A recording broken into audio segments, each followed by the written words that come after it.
The views expressed in this video are solely those of the host and the guests and do not necessarily reflect the views of any organization or entity that may be affiliated with. We encourage the viewer to conduct their own research.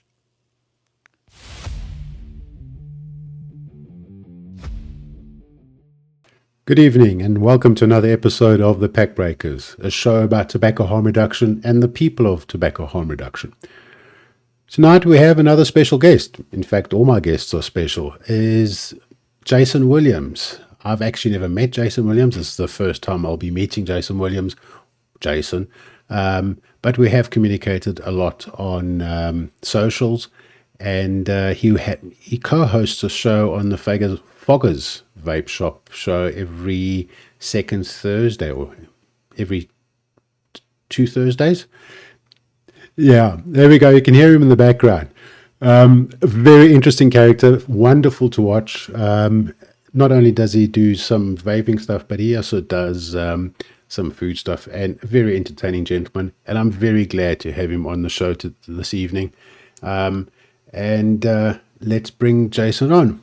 How's it, Jason? Just as you're blowing a cloud. What's up? I was hoping to get it out the way before you cut to me, but thank you so much for having me on the show. I really do appreciate it. Thank you very, very much. It's good to chat to you. Welcome.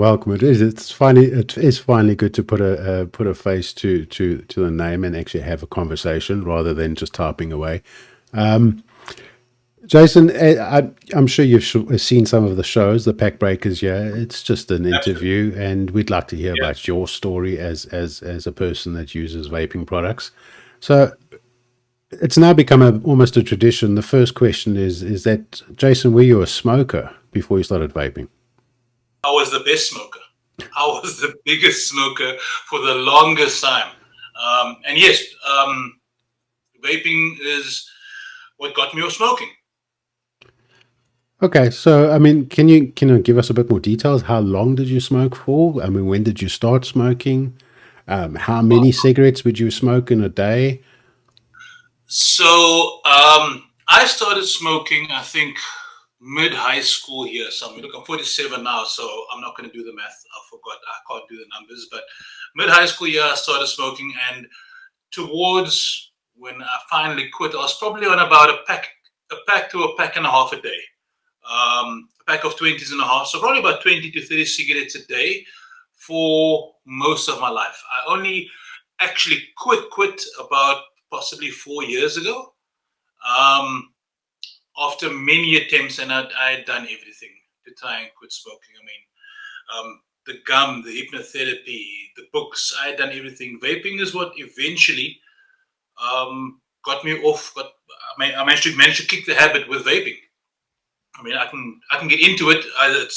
There's actually a whole lot of stories, but I just don't know how much time you've got, and I will talk your ear off for a whole podcast. You made a mistake getting me in front of the screen because I talk a lot. That's okay. I've just bought a 5 terabyte hard drive, so we can go. Yes, that's quite interesting. So you said you did try to quit. Why did you want to quit? What was the decision around wanting to quit smoking? They chopped my leg off. That's probably the easiest way to say it. So, look, if I can just give a brief history, I was smoking for the longest time. Then I had a friend of mine who worked with a lot of chemists and doctors and all sorts of stuff in a blood transfusion clinic. And we're talking about, people would always ask, look, how did you start vaping? Right? I said, I started vaping before vaping was a thing. He managed through this hookup chemist of his. They were importing these things from China. They were little aluminium tubes about so big, looked exactly like a cigarette. You would buy a little kit and it would come with a funny filter, and you would then screw it. The charger was a little thing that you screwed in. It was the size of a cigarette, and you would charge up, and then you would inhale on this thing, and was supposed to obviously deliver nicotine into your system. I then tried that, and that was very, very early 2000s, and that was my first attempt to stop smoking. And at the time, it was just a matter of, smoking is bad, I shouldn't do it, maybe I can get off smoking. Those were the first sort of vaping devices I had ever seen, or that were available. I tried that for a while and then didn't work. After that, tried the twist because that's what became available on the market. Didn't work. Tried the gum, hypnotherapy. There was a book that was out there, wasn't working. Was that the Alan Gray Tried the book? acupuncture behind the ears. Pardon? Was that the Alan Gray book? That's the Alan Gray book, yeah. Alan Gray book came very close, not gonna lie, came very, very close. It twisted my mind enough to almost stop, but it didn't work. I even had the acupuncture behind the ear. Didn't work, and then what happened? Oh, and then I fell ill, and I had to have my left leg amputated because of there wasn't blood getting to the lower part of my leg. My arteries and my veins were trashed, and the doctors said, "Well, we don't really know what's wrong, so it must be because you smoke." And they never really had anything for me. They said, "We really don't know what's going on. All your other arteries are fine, but that one is bad. So whichever way it goes, stop smoking." So I obviously didn't stop smoking, and even after the amputation, I still smoked. Then, do you remember or do you know Fiki Awesome? Yes, very much so. Or McLeod's? So I was doing a live stream at a motorsport event, and the cars were doing burnouts. It was crazy, and I was vaping on screen. And no, I wasn't. I tell you what, the cars were doing burnouts, and there were guys vaping in the back. And I made a joke on the live. I said, "Oh, these burnouts smell like blueberries." And then somebody on the live stream, "Oh no, they're vaping behind you." And I looked behind me. I'm like, "Oh, they're vaping." By this time, I had only ever tried a twist. And it obviously didn't work, so I was just smoking as per normal. Then Fiki jumped into my live because he was watching it, and he said, "Listen, I will donate a vape to you." He still had McLeod's Vape Lounge at the time, and he donated me a Smok V8. So I thought, this is the one. This is what's going to make me quit. I went to Fiki. I learned about bigger vapes. I learned about liquids and nicotine. That was my first introduction to actual real vaping. Right? I didn't consider the twists real vaping yet. I tried that, and guess what? Didn't work. I was still smoking. So for years, I was smoking and vaping at the same time. I vaped because I love the culture. I met so many people. I used to go to the vape lounges for the vape hookups. We would get together on a Wednesday night at the garage just to vape and try each other's juice out. And I liked vaping because of the culture, not so much anymore to quit smoking. I just like doing it. I like the flavors. I like blowing clouds. And that's how I got into that culture. And then several times during that was probably about 5 years ago when I met Fiki. 4 or 5 years ago, somewhere there, maybe 6, I forget. And at that time, smoking, vaping. And then I tried to quit. And by this time, I had known enough people where I could say, "Listen, make me a juice, but throw more nicotine in here." Yeah. And that's what actually got me off vaping. I managed to up the nicotine intake. It's not it wasn't the right thing to do. It was irresponsible, but luckily I knew enough people and I knew enough about it to know that what's too much and what's too little. But the nicotine that I got out of vaping was enough to take the edge off not wanting that cigarette so badly. I still wanted it. I still want it today. I still want to smoke. I liked the act of smoking. I liked having a drink, having a whiskey, having supper, and smoking a cigarette. I still like the activity and the habit. But the nicotine is what that craving that your body gets. Once that disappears, it becomes easier to kick the cigarette. And that's eventually what happened. And then nic salts came about, and that made it a little bit easier. So that's where I am today. I'm doing a lot of 12 milligram MTL stuff and a lot of nic salts. The nic salts I'm mainly doing because I have to review a lot of disposables, and that's just what disposables come with. Yeah. There aren't any MTL disposables out there, so that's kind of my story. That's how I stopped smoking. So when you said you upped the nicotine content, what was the nicotine strength that you were using to get you to quit? Oh, I was hoping you weren't going to ask, but because I want to tell you the story. So I'm not going to name the names. It was COVID. And I had a bunch of juice, luckily. And I had gotten a 100 milligram nicotine shot. from a friend of mine prior. It was just in my vape stuff. We were just there. During COVID, I decided, oh, I'm just remembering the actual reason I stopped smoking is because it got too expensive. Remember, during COVID time, the cigarette prices just bumped up, and I said, I can't afford this. I'm not working. I can't afford. I went to the shop, and my cigarettes were, I think, 30 rand a packet. And then into COVID, it bumped up to like, I went to the shop the next day, and they weren't allowed to sell cigarettes, but because I knew the buyer behind the counter, he said, no, I'll give you, but it's 60 rand now. I'm like, shit, well, I need it, so here's 60 bucks. Got cigarettes, smoked sparingly, but after 2 days, I needed another pack. 2 days later, I went back. Oh no, it's 100 bucks now. I thought, no, I can't do this anymore. So I went home, I had a bunch of juice, and I said to myself, I'm just going to vape the hell out of this juice. I've got coils, I've got cotton, I've got everything that I need. I'm just going to vape as hard as I possibly can. And I vaped so hard, but nothing, no amount of 2 milligram juice would satisfy that nicotine craving. And then I found a small bottle of the Nick. I'm like, hey, I can throw this into my juice. Phoned a friend of mine. I said, listen, I've got a, I don't have it now. Well, it's a 120. I've got a 60 ml bottle of juice, right? How much of this bottle can I, Nick, how much of this Nick can I throw into this juice to give me around about 12, 15, just give me more of a Nick kick to take the edge off. And he wasn't very scientific. He just says, give it 3 quick squirts. So I took 100 milligram nicotine into a bottle, and it just went like this. 3 quick, I think half the bottle into the 60 ml. Science. It was an experience. I took the first hit, and immediately my head just started swinging heavily. It was very irresponsible. I wouldn't recommend it. And this is why I'm glad that places like Foggers keep a tight lid on the Nick. They don't just give it out willy-nilly. But that being said, my head was spinning. I sat down, and it was, the kind, I don't know, have you smoked before? Yes, yeah. So the hits when you wake up first thing in the morning and you have that cigarette, that's what I got, but times 10. And okay, that's nicotine and a lot of it. But I did not need a cigarette for that entire day. And then I thought, look, there's a bit too much Nick in here. I took another bottle of juice, and I just diluted it more to the point where it was palatable, where I wasn't spinning with every inhale. And after that, I just realized, look, it's the Nick that my body requires. I want that cigarette, but I can say no to it now. I couldn't say no to it before, but I can say, okay, I don't need it now. I'll just vape on this.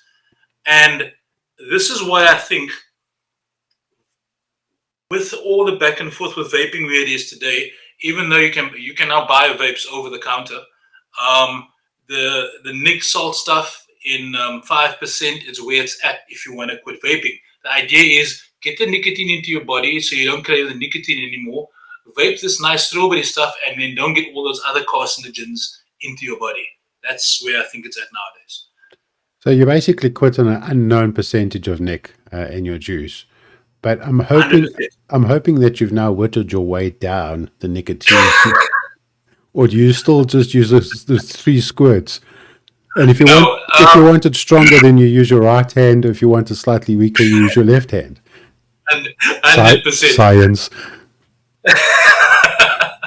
It's accurate science too. It's accurate. And look, I'm surviving on 5%. Well, look, at the moment now, I've got, what's this? This is my friend, shameless plug, 5 Points E-Liquid Ashley Brogan. He makes this for me because he doesn't even sell this anymore, this masala chai, and he does a 12 milligram MTL for me. And look, you can buy that off the shelf nowadays, any juice you want. And this is more than enough to satisfy the craving. Yeah, I've always had I understand the idea of Nick salts and so forth, but I've always had the based on experience, not only as a vapor myself, but advising many of my family friends and family members who were smokers to start off on a 12 milligram MTL, and interestingly enough, pretty much all of them have whittled their way down to a point where they're either stable on 3 milligrams or even at 0. And Yeah. unfortunately, a lot of the people that migrate all the way down to zero find it difficult to find their preferred flavors in zero, so they gravitate back up to three. Yes. So, yeah, I understand the importance around neck salts. I understand that for a heavy smoker, it is it's that little push over the edge Yeah. to get Mm. them to finally migrate. Because Yeah. I mean, I've been quite vocal about my story. I mean, I smoked 40 cigarettes a day, and I smoked for over 20 years. Yeah. And was desperate to quit, and I just couldn't. I just simply couldn't. And mine was, I started off on 18 milligrams Okay. an open tank solution. Yeah. So That's enough on your throat, though. it was, but I don't think I had a throat in those days. I mean, it was all burnt away with 40 cigarettes a Yeah. day. But I whittled all the way down to where I'm currently sitting on a 2 milligram. And the Okay. only reason why I haven't bothered to go lower or even quit altogether is that basic fear of going back into smoking, and Yeah. that's one of the major reasons why I advocate for vaping for people who used to smoke, Mm. because there's, once you're a smoker, once you've been addicted to cigarettes, you're always going to be addicted to cigarettes. It's always in the Always. back of your mind. Not so Yep. much that it used to be, but I mean, there's always that one moment that something happens, and it is just second nature to grab a cigarette. So Yeah. the idea is to not have that, because cigarettes are far more easily available and at a far cheaper price nowadays than vaping products. 100%. So And I you, think this is, I think and I think that's what makes where the nick in the vaping. You're always going to be in. We're always going to be addicts. We're always going to want that cigarette. When I'm around people that are smoking, I physically move closer to them because I want the smell. I want to be around that. But I can say no. It's not hard for me to say no. I want it. Yes, I want that cigarette, but I can say no to it. yeah. I wouldn't be able to do that in the past. Well, I mean, I've been smoke free for 11 years now, so I don't like the Okay. smell of smoking, or the Mm. smell of cigarettes. But fortunately, I only have one person left in my circle, in my life, that is still a smoker. Okay. And unfortunately, it is my mother-in-law, so there's very little I can push on that. Um, There's nothing.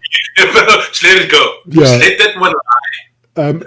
and I have tried. I have tried with numerous points of failure. But shame. I mean, she smoked her entire life. She's now in her 70s, and Yeah.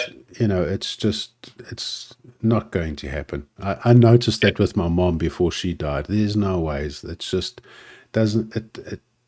No matter what you do, it's just so ingrained. Yeah. So then you've moved over to vaping, and now you co-host this show at Foggers. I think it's a fantastic show. A lot of knowledge, Thank you. a lot of humor. I really do appreciate the humor. Thank Unfortunately, I can't always watch it live, No, of course. but I think it's a great show. So, let's talk about this monster that's come into the vaping industry. It has Thanks. it. Well, no, we can get to taxes.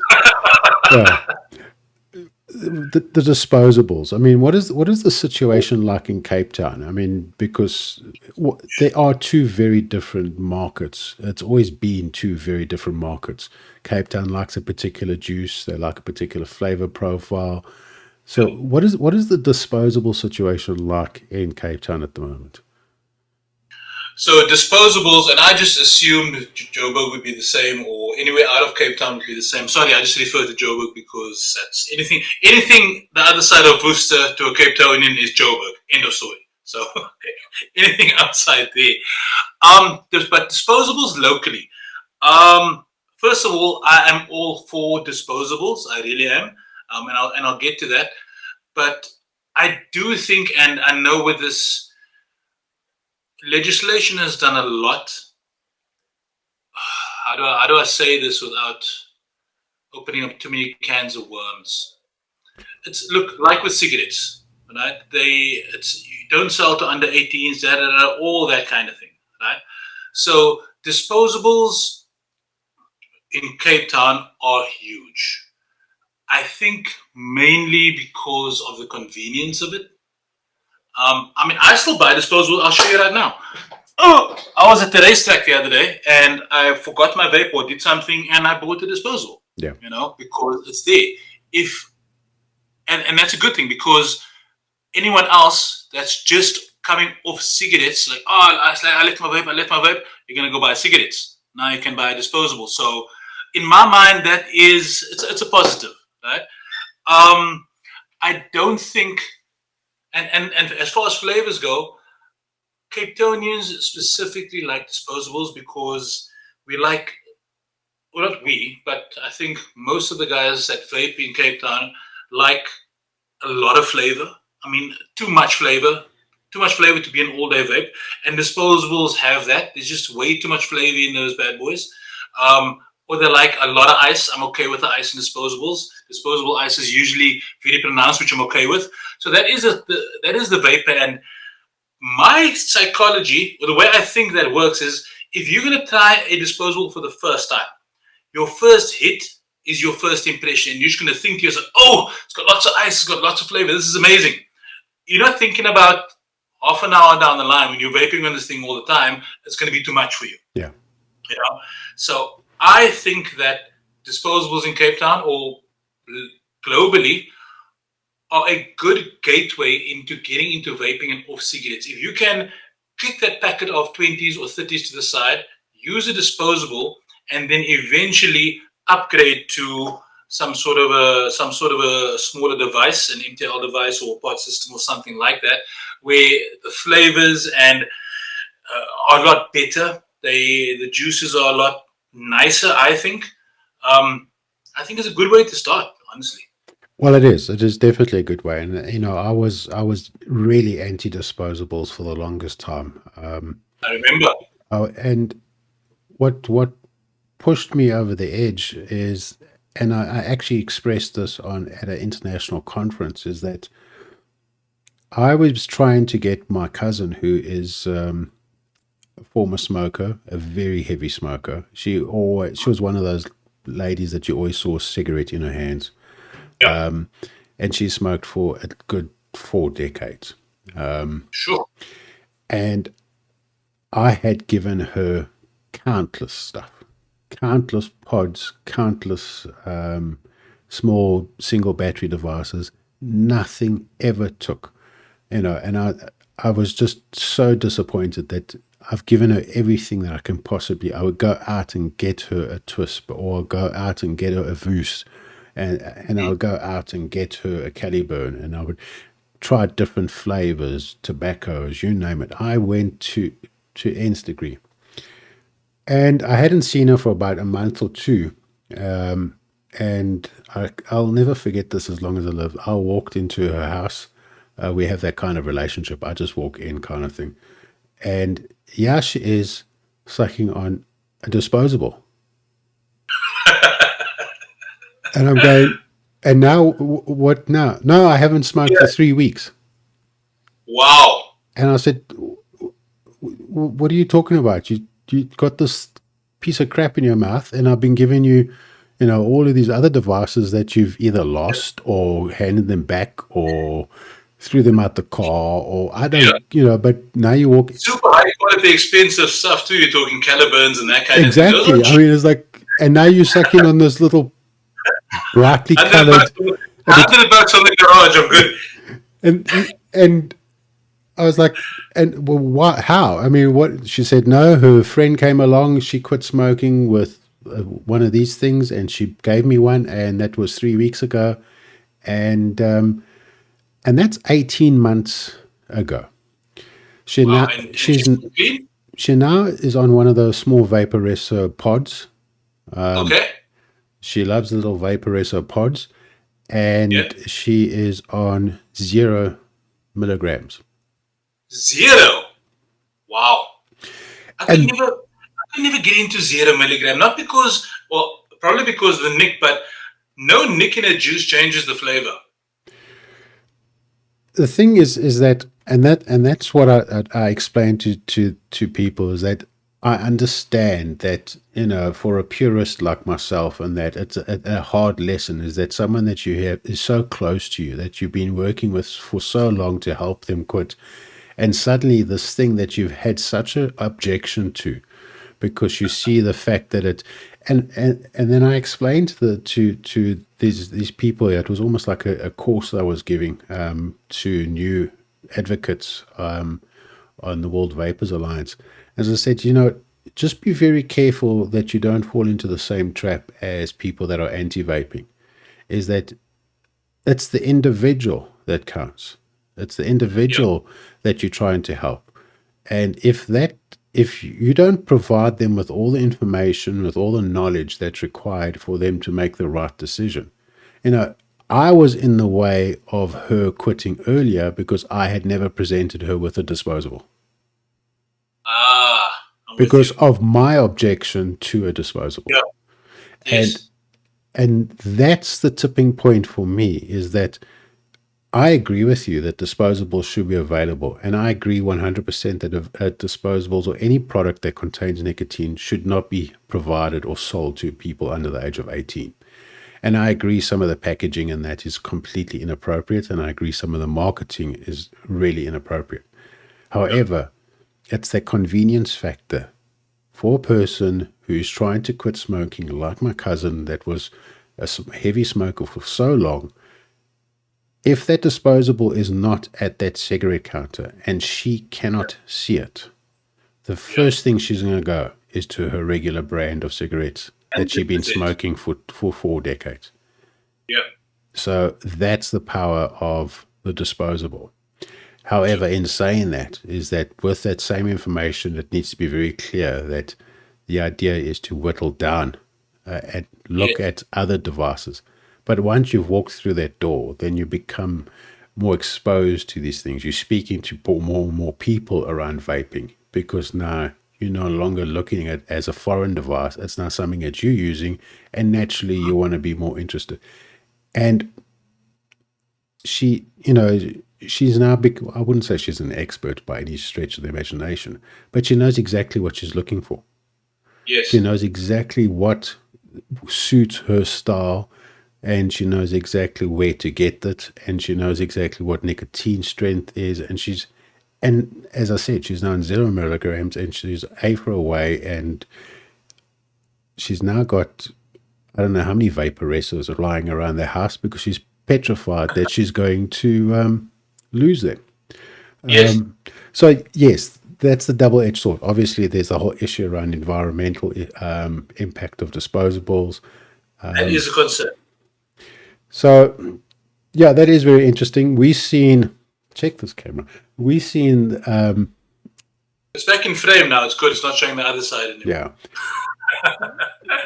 We've seen. I'm seeing that disposables is not as prolific or as popular as they were, let's say, about a year ago. I'm starting to see a number of people going back to freebase pod refillable pods, which again shows that people will make those right decisions if the information is available.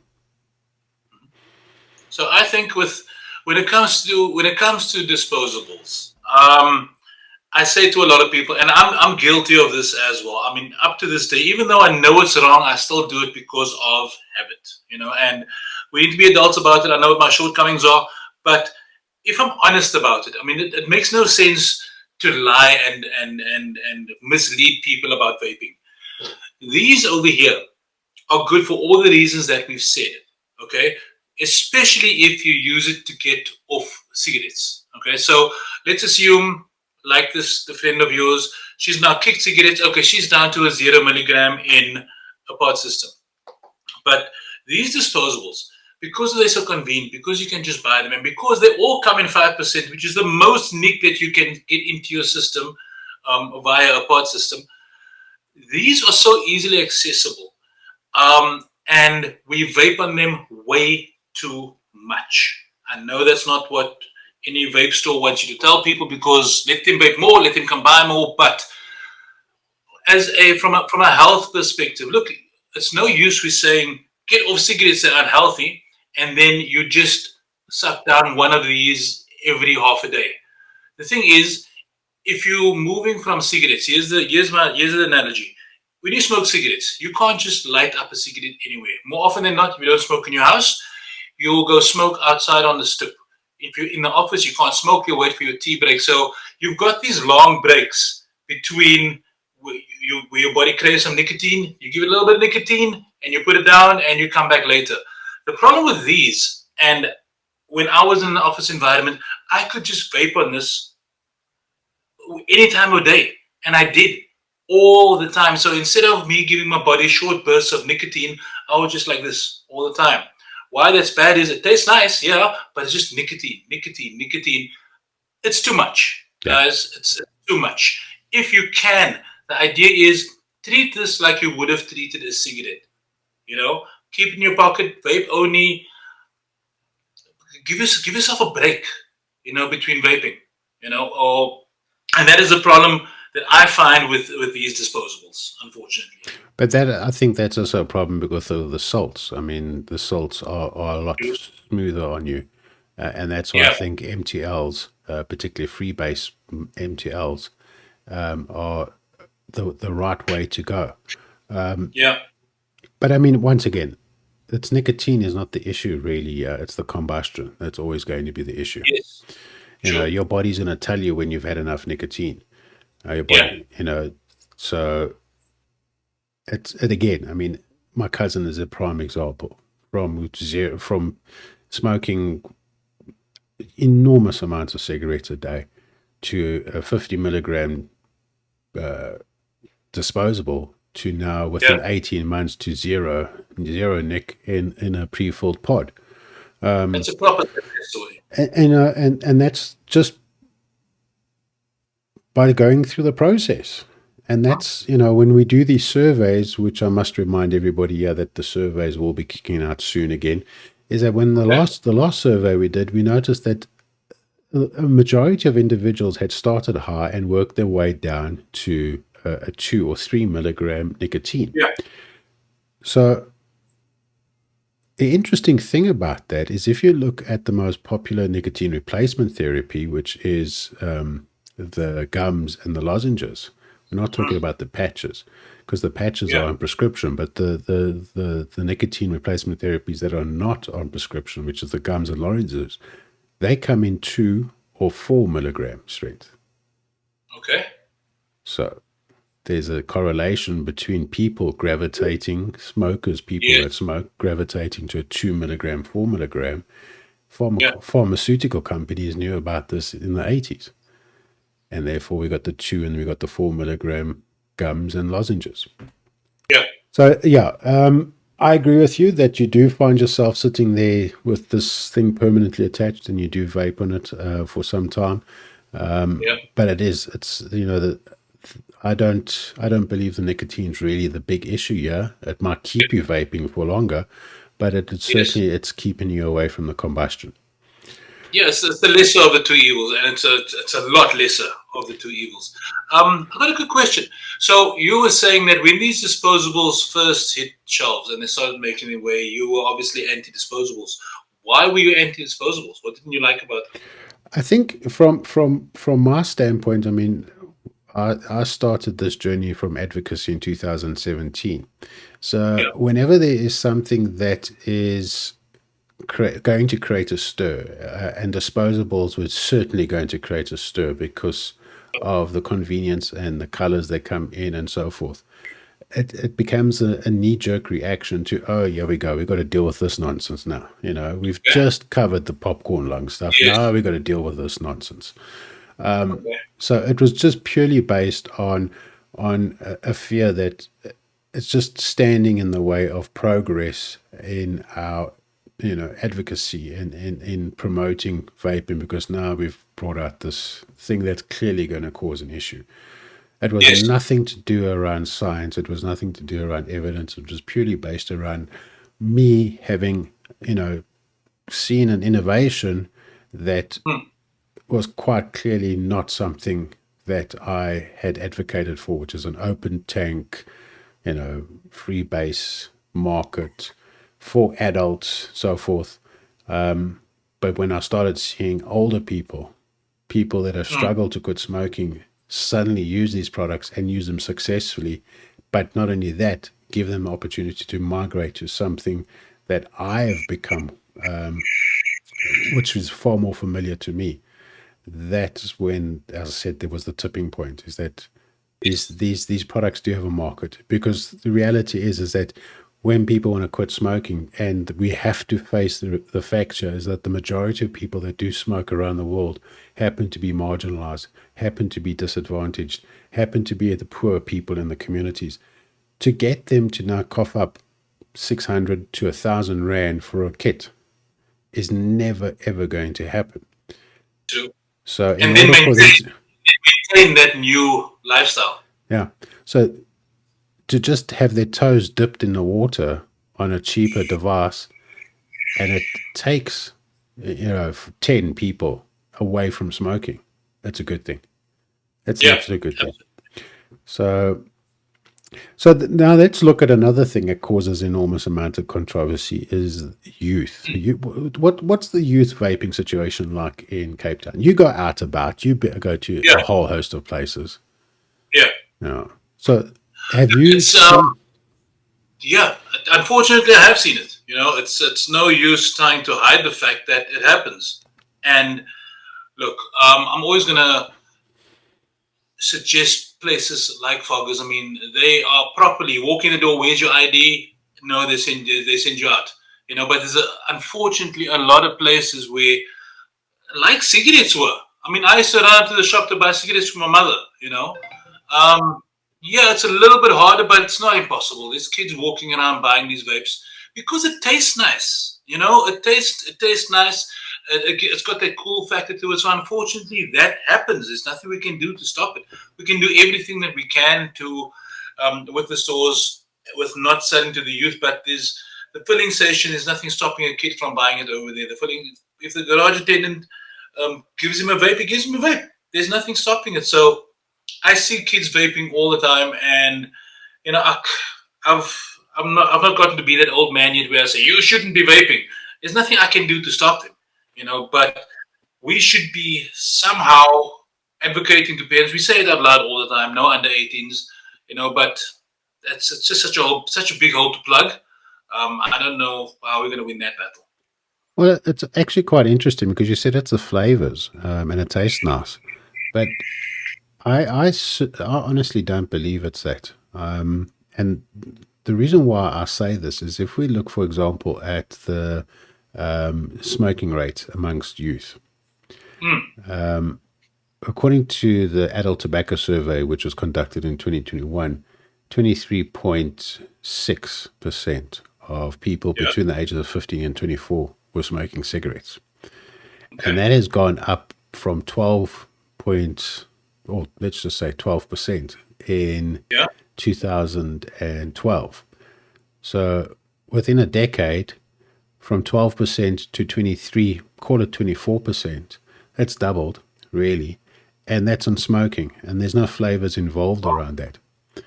True. That's a good point. So the issue that, What do you think? You think it's a cultural thing? You think it's a matter of, fitting in, being cool, being rebellious? well, this is the interesting thing in it, and it actually never got any airwaves, is in 2019 when CDC did their annual youth survey. They do it every single year since 2011. They do a national tobacco, a youth tobacco survey. What they picked up in 2019, which is a set of questions that have subsequently been removed from the survey as to why do they start smoking, why did they start vaping, and the overwhelming, well, a large percentage, let's not say overwhelming, a large percentage was to do with anxiety and depression. And the same thing is that if we look at, for example, a scientist, a doctor, a really good doctor in Cape Town, Professor Van Zel Smith. He did the pilot study around youth vaping at those schools, and it was an alarming figure, but it was a very select bias approach. He looked at Yeah. high earning schools, and he selected 12 of them. So it was a very small select group, and I can understand why he did so, because those are the individuals that can afford these products. It was quite clear that once again, a large percentage of the individuals that he had surveyed had indicated it was anxiety and stress. And it's not a far cry if you consider what the youth have been going through for the last number of years. I think 2020 was just the worst part of it, but there was a slowly steady, increase in anxiety and depression amongst our youth. If you consider, the cost of living crisis is not something that we switched with a light switch. It's something that's been brewing and growing over the time. And if we look at, for example, violence, and we look at the crime, and we look at unemployment, and we look at a whole host of these things, and not only that, we'll look at parents that will spend more time at work or doing work and coming back with the work baggage and not being able to spend time with their kids. And all of that depression and anxiety then has to spill out somewhere. And people have always used nicotine and cigarettes to self-medicate around these conditions, around mental health, about mental anxiety and pressures. So I think a lot to do with that. And then if you look at further down and look at the other issues around youth behavior, the increase in drug use, the increase in alcoholism, we see figures around unprotected sex, and we see alarming figures about youth pregnancy. And so there's the interconnectedness that I've seen over the last 8 years. And I'm fortunate because my wife is a pediatrician. So we spend a lot of time discussing these issues, is that there is definitely an interconnectedness around all of these issues. I mean, I was alarmed the other day is that 50% of kids under the age of, I think it was 17 in the country, use alcohol. Yeah. The amount of that's a big number. It's a big number. No, they're not abusing it, but they have used alcohol, and it's at least once a month. That's 50%. And I can guarantee you they're not going to the liquor store and then handing in their empties to get a discount on it. I guarantee you they're stealing it from their parents. Yep. That's how most of kids started with smoking, was to steal something from their parents, or their friend gives them something that they stole from their parents. Exactly how I started. Exactly. So I understand it's too easy to jump to the flavors thing. I think the flavors is an easy thing to jump because it gives them some kind of material or some kind of escape route as to not deal with the difficult situation. Why are these kids depressed? What can we do to depression? And we To be all honest, this. sorry, carry on. And that's the problem that I'm having with a lot of this discussion, is that we're finding a loophole or escape route to not deal with the real issue. And unfortunately, it's going to come back and bite us even harder. Okay. So I agree, we shouldn't be supplying them, but we should also have a very clear understanding as why there's such a need for kids to take risky behaviors and doing the things that they're doing. Is because if we really, really, really believe it's our future and we should care for our future, then we should understand why are they doing these things. And it's not just because they're being kids. I think it's because there's something else happening in the background. There's too many other things happening, not just vaping. 100%.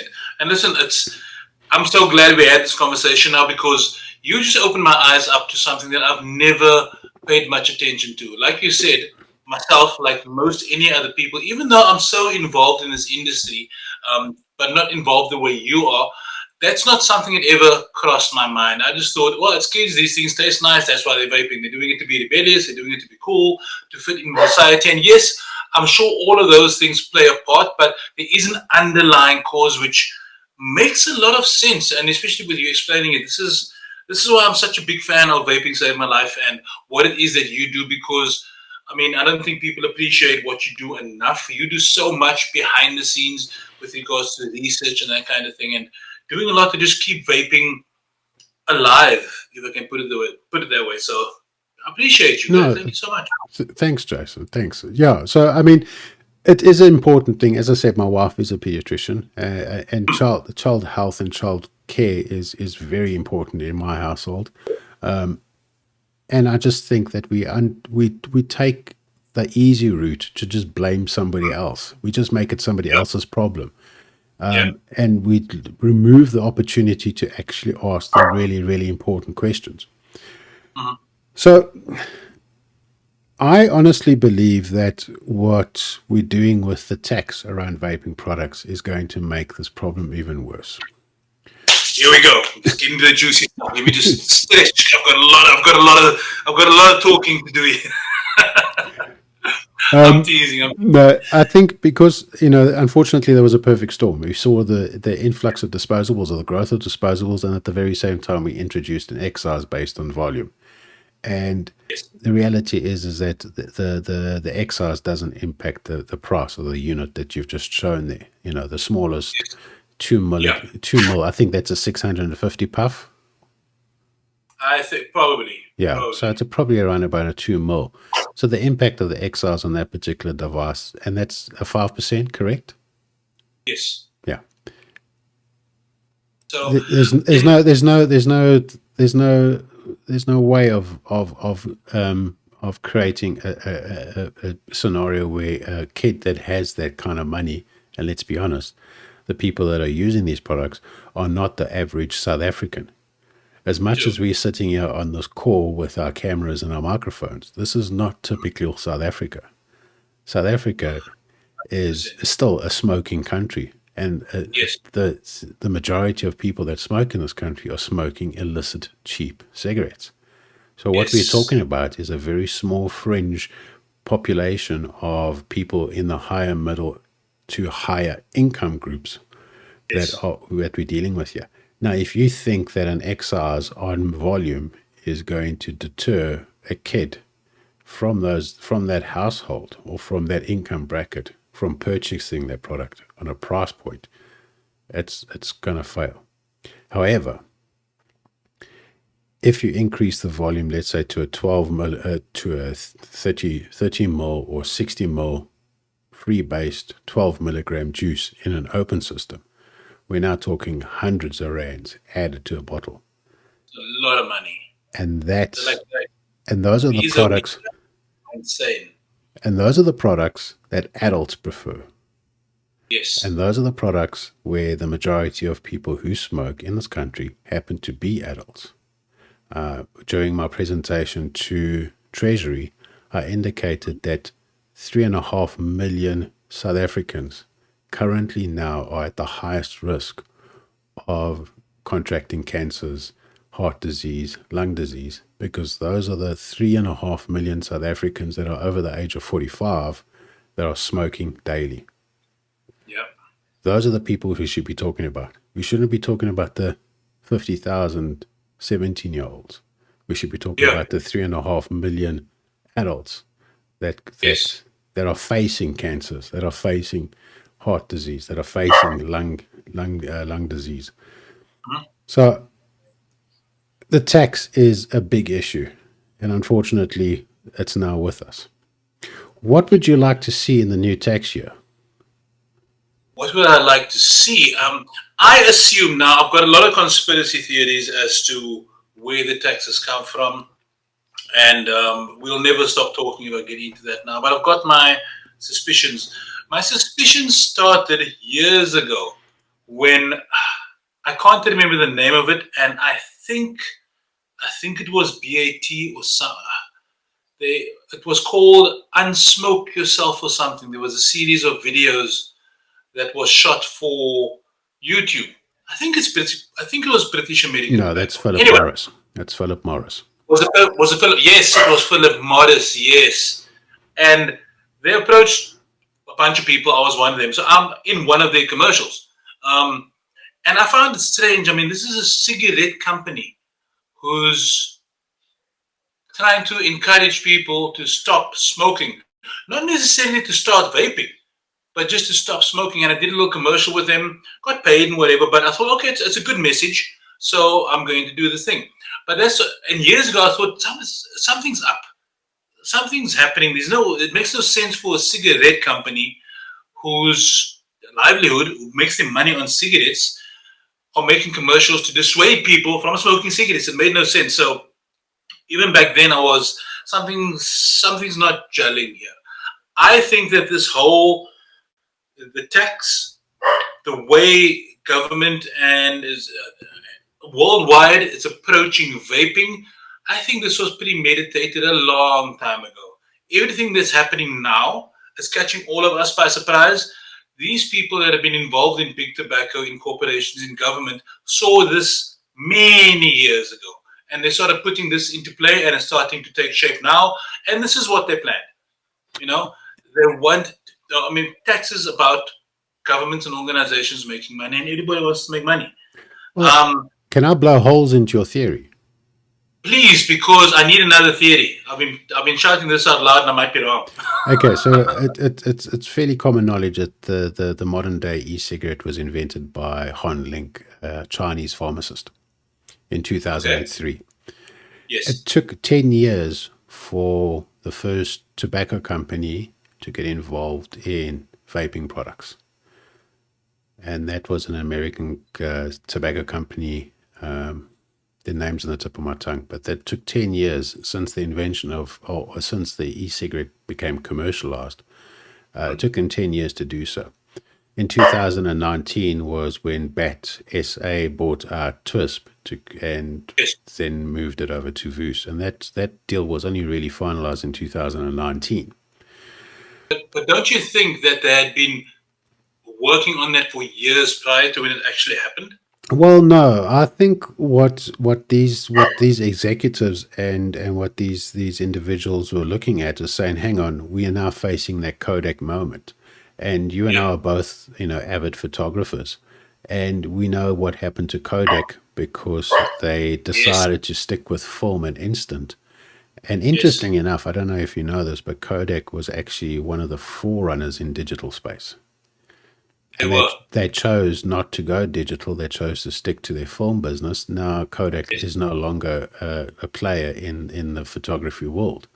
And it goes to the people like Canon and Nikon and Pentax and Sony. I mean, Sony's come out.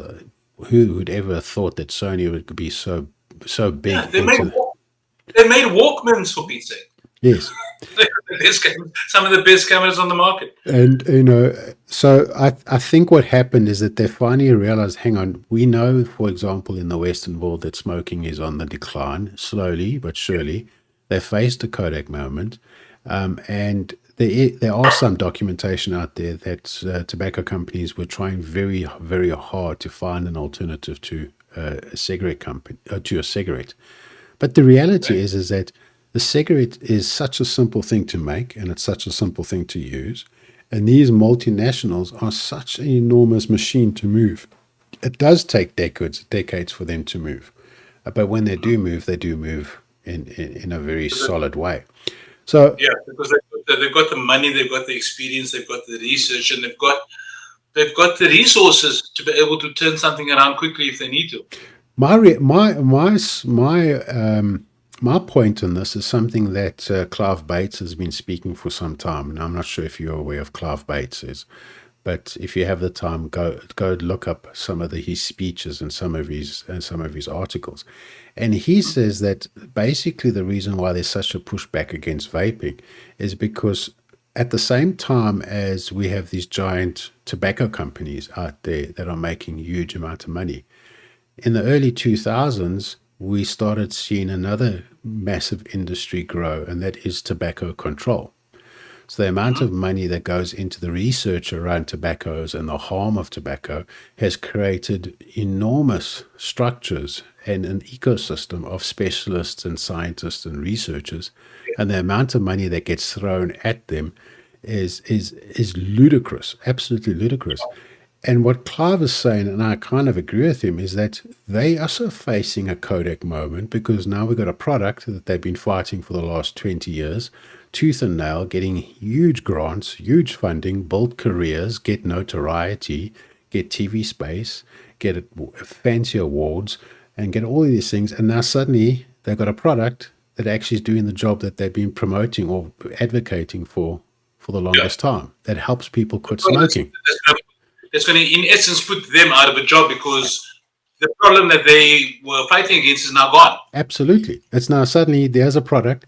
And I think the tipping point came in the early 2000s, or the early the teens, the 20 teens, is that when the tobacco companies started showing an interest in vaping products, they thought, okay, now we can use it as a whipping tool. Tobacco companies are now pushing these guns, knowing full well that the market was actually not built around tobacco companies. It was built around people like you and I, consumers, that just were innovating. I mean, I've actually got a friend of mine, a very close friend of mine, who works in an industry where they've got similar challenges, where they've got people, organizations that have been built up to protect certain things. They would say, I'm not going to name too many names or say what it's about, but they're in an industry, and the industry affects certain things. So this lobby group jumps up and says, oh, we need to protect that, and they get some funding to protect that thing. So it's basically a bunch of people creating problems that aren't there to save their own jobs. You know, that's basically what it is. And this is what this tobacco group, this anti-tobacco group that you were mentioning earlier, when they're seeing this whole thing come to an end because of vaping, they don't care about what's right or wrong. They just need to save their job. So they will keep on fighting and making not false allegations, but they will try and keep this problem alive, because as long as this problem is alive, they've got a job and they've got money. And that's exactly what Clive has been saying, is that quite interesting. If you look at, for example, the World Health Organization's Framework Convention on Tobacco Control, it talks about the harms of smoking and helping people quit smoking. And suddenly the goalpost moved to tobacco. And then with that, the goalpost shifted even more to attacking the producers of tobacco. And now the goalpost has even moved further along, and it's now nicotine. Yes. So there is the scope creep that's occurred over the last 20 years, and it's no longer, I mean, who in their right mind changes language to say that vaping, or when you vape, or the aerosol that's expelled after you've taken a vape is actually smoke? I mean, it's completely against all logic as well as scientific principle, is that it's not smoke. Smoke can only exist with combustion and with and one of my very good friends, Professor Roberto Suzman, he said that the only way, smoke can only be created with oxygen. It requires a fuel, and it requires oxygen to create smoke. Vaping doesn't require oxygen to do so. So again, but we're seeing this change of language and the change of definitions. If we just look at the definition in our existing, or in the proposed bill, and look at those definitions closely, you'll understand that there's a real attempt at moving those goalposts, a real attempt in changing the narrative, and a step away from scientific principles. And that's probably the number one reason why I'm so against the bill, is that it's using language to demonize, and as well as to motivate things that are not based on science and not based on evidence. So that's my take on it. It's not so much the tobacco companies, but I think it's the tobacco control people that have also faced that Kodak moment, and unfortunately they don't have the same opportunity as, for example, a tobacco company to switch. Much like, why would Volkswagen or Mercedes-Benz move over to hybrid cars and electric cars?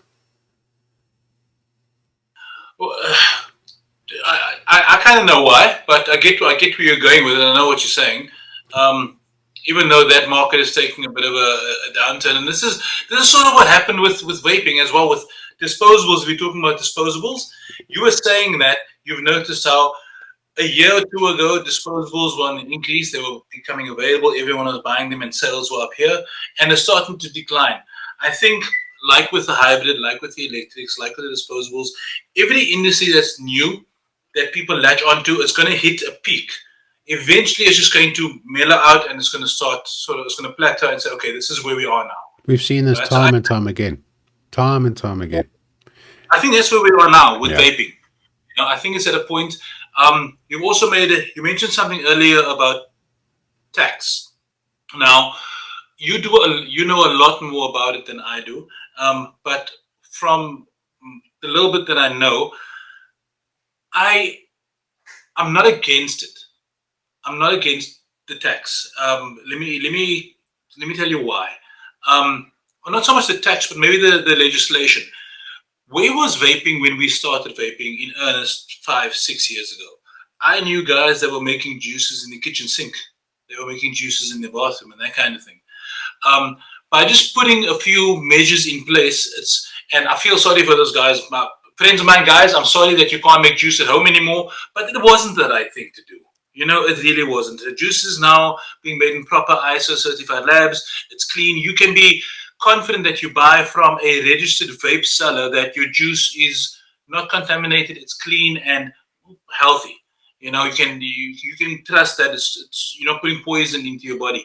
And I think that is what the legislation and the tax have done, is cut out a lot of those guys that were just sort of illegally making juice. So and that's just helped the safety of vaping. That if you buy a juice, you buy an e-liquid, it's going to be okay. And I think that is what gives you a bit of peace of mind.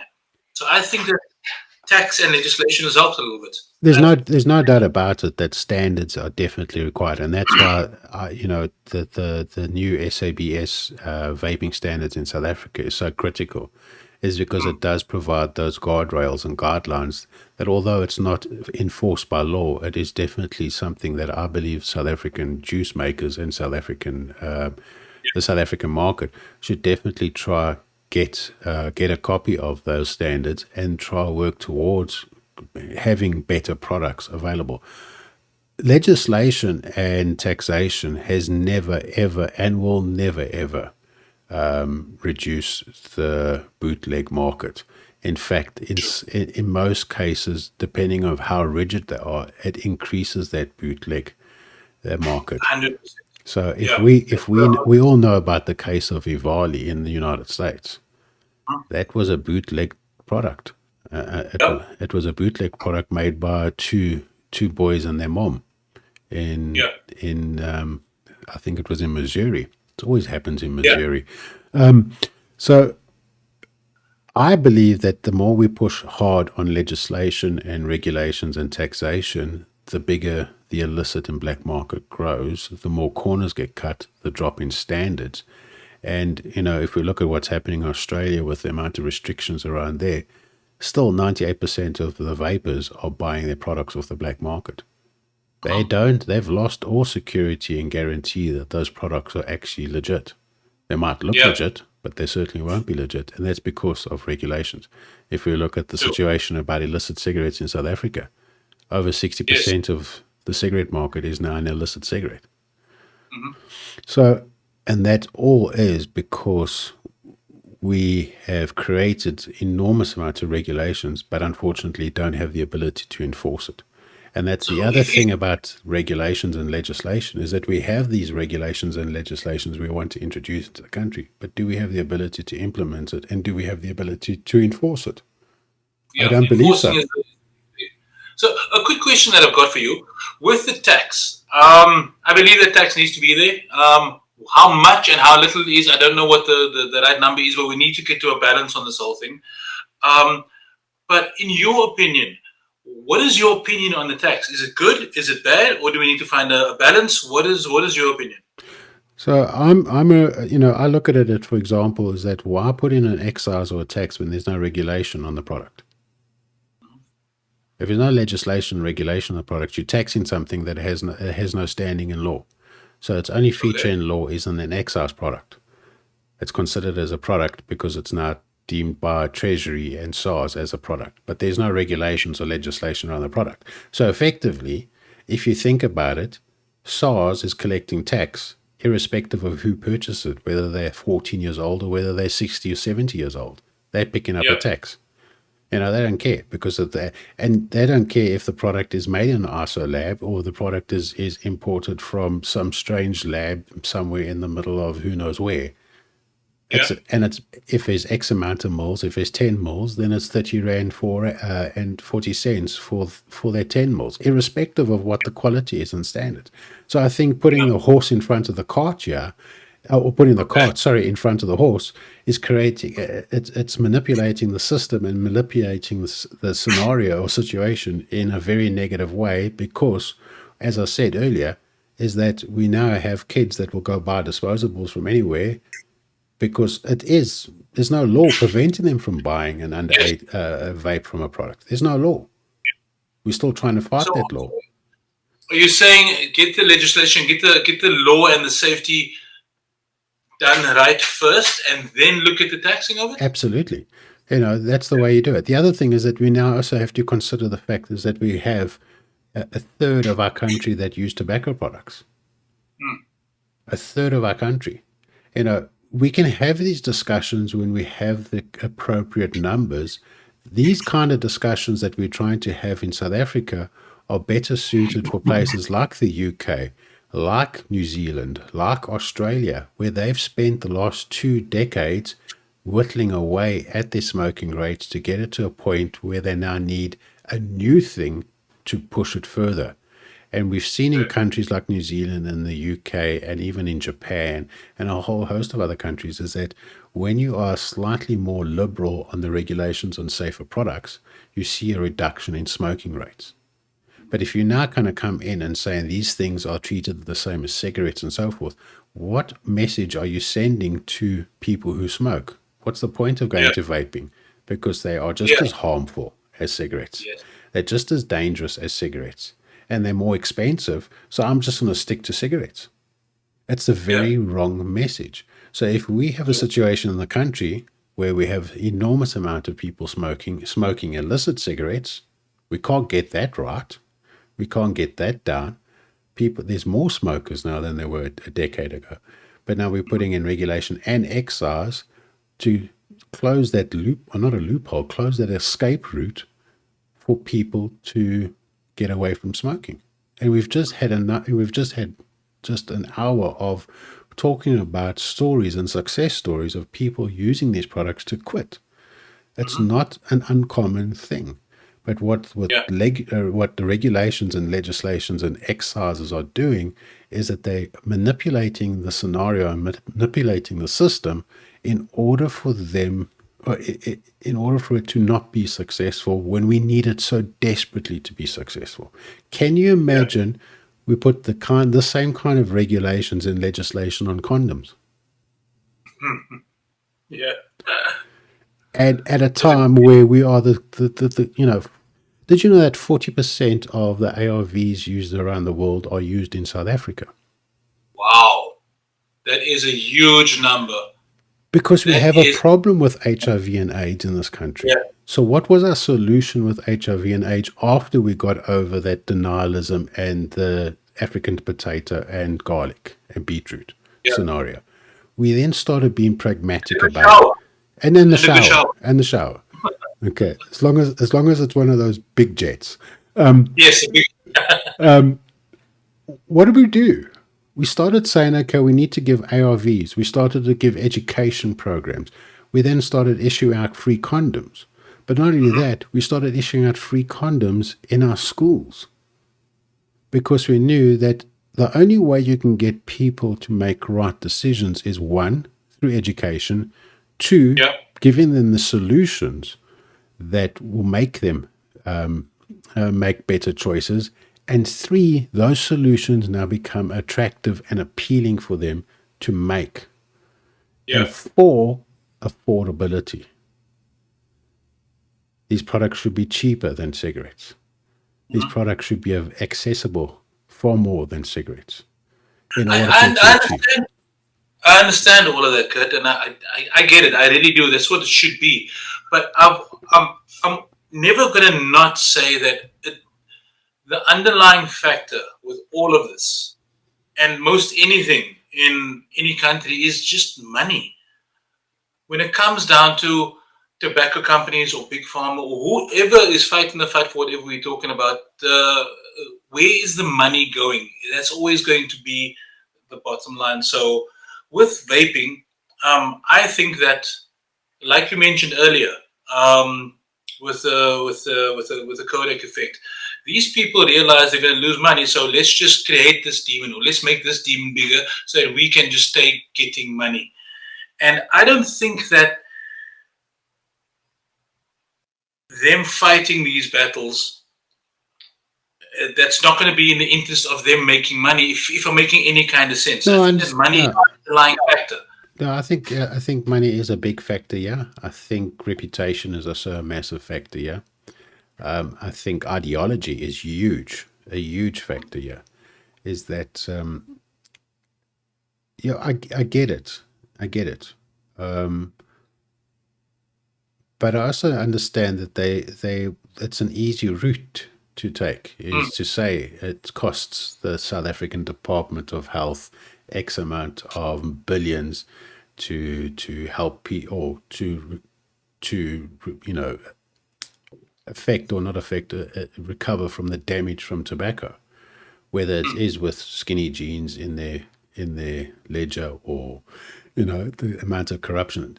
But the real issue yeah. here is that we're making a lot of calls with very little data and very Yes. little consistent, robust data. We don't see that every year there is a youth survey on risky behaviors or tobacco. We don't see every 2 years an adult survey. Those are the kind of things which you put in place, because effectively, if you really want to talk about numbers, is that if we don't do it, what is it going to cost our kids to recover? Yeah. It's going to cost us nothing. We'll be gone. But what is it going to cost our kids in this country and in this continent if we don't put those plans in place now? And I sometimes, and maybe this has been a bit or been skeptic, is that I don't believe politicians actually have the long game in mind. They No. they kind of Politicians know, do their own nest. There might be 1 out of 100 that's doing it for the right reasons, but for the most part, that whatever the politician that's in power is, what can I do for me and my people right now? because That's it. I literally only have 5 to 10 years and then I'm out. That kind of Make thing. hay while the sun shines. So I think that, yeah, I honestly don't believe that there's a lot of thought put into any of this. I think it is a lot of arse covering, and I think it's a lot of exaggeration. And I do strongly believe that money is a big issue here. But who and where that money is coming from and going to is the $1 million question. Yeah. And it's certainly not going to healthcare, I can tell you that.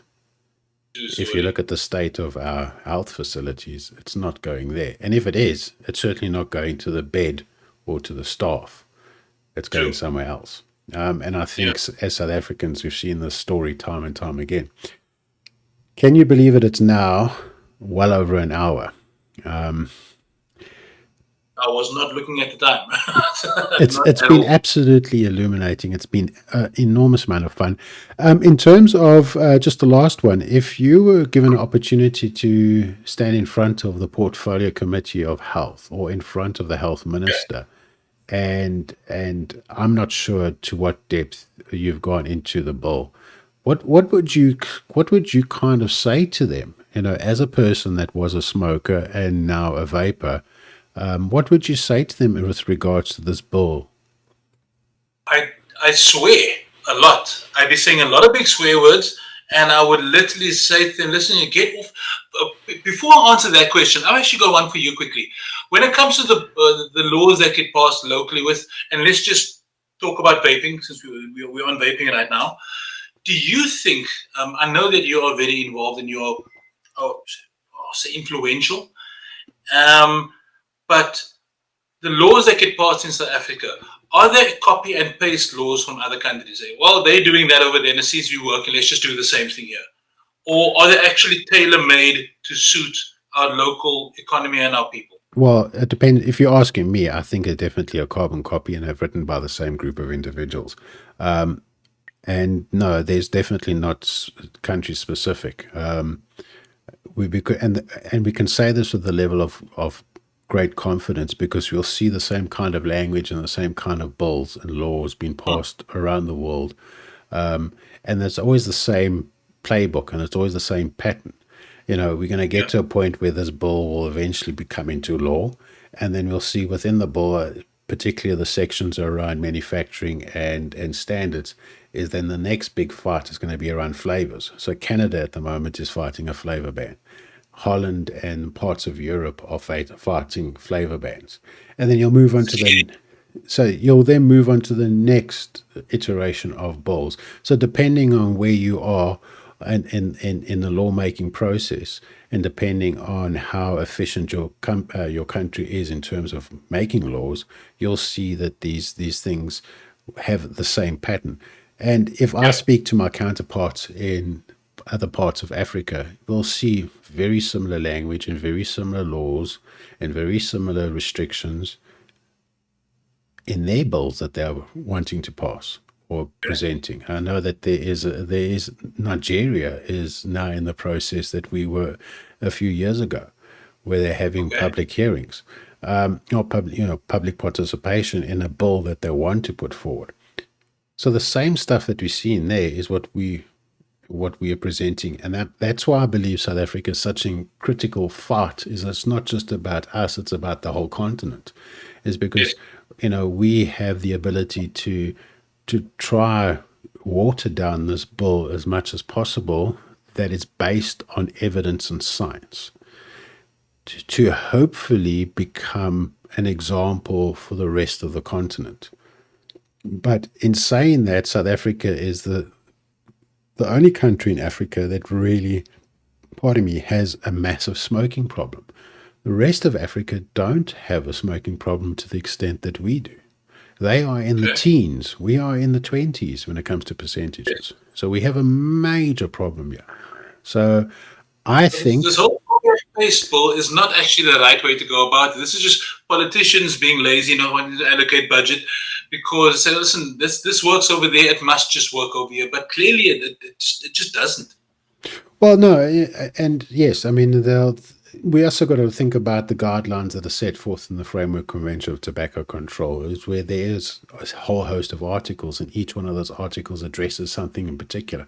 And I think it becomes a point of embarrassment that your country is so far away from where it used to be. I mean, in the when the FCTC started, South Africa happened to be the belle of the belle of the ball.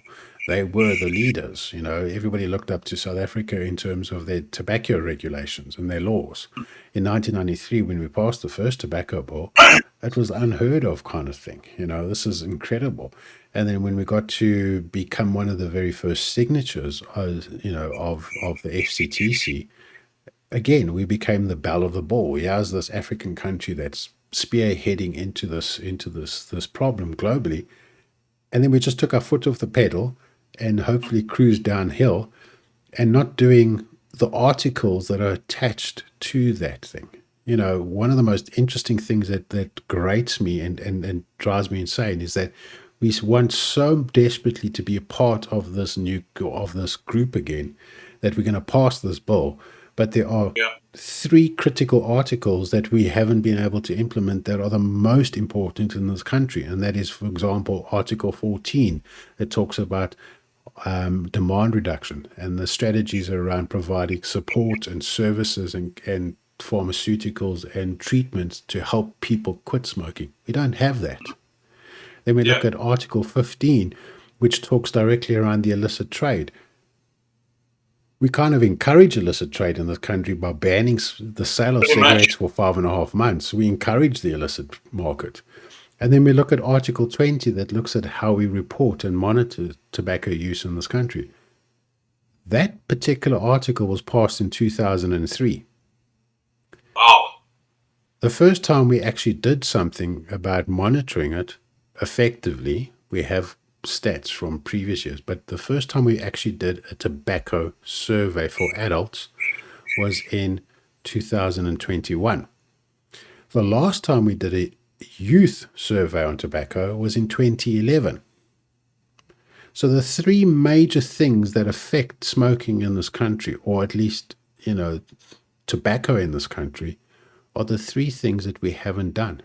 And yet we want to pass a bill that is a Bentley bill, that is a Rolls-Royce Phantom, to speak car language. And we actually haven't been able to get out of the driveway with a Volkswagen Beetle. Look, so you asked me a question earlier. If I were to stand in front of these bunch of people, I would honestly say, listen, I would like to see politicians and whoever the guys are behind the scenes that make the decisions. I'd say to them, just get off your asses. Stop trying to feather your own nest. This is a real problem. We've got vaping, which has been proven to help people get off cigarettes. At the end of the day, it's something that helps people live healthier lifestyles, and all this bullshit that you guys are busy with behind the scenes is just hampering that. So whoever's feathering their own nest, whoever's doing this just for the sake of their job, look at the bigger picture and just do what needs to get done to make this better.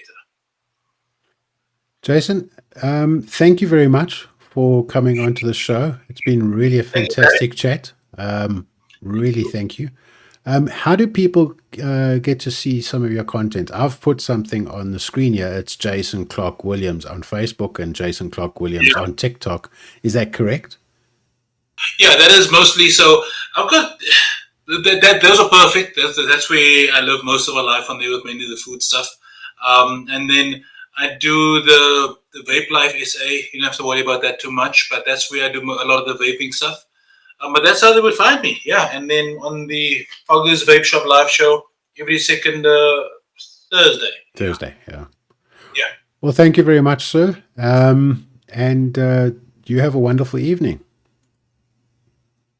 Thank you for this conversation has really opened up my eyes to a lot that I'd never understood. So this is actually the second time that you and I have had sort of an in-depth conversation. I don't know, about 2 or 3 years ago, when I gave you a phone call, and we were talking about these things. So every single time I speak to you, you're a wealth of information. I really appreciate everything you're doing, and the vaping community that knows who you are really appreciates. So thank you so much for the time. Thank you, Jason. Thank you. Well, there you go, folks. Another fantastic episode of the PackBreakers. It was absolutely lovely to speak to Jason. I'm looking forward to seeing a whole bunch more people who vape, who former smokers, to come on. If you do want to come into the show, please reach out to me at info@vsml.co.za. You can follow us on our socials, which was just on the screen there. And if you like this episode, please like, subscribe, and ask questions. We'd love to answer some of the questions there, and post a comment. So thank you very much, everybody, and have a good night.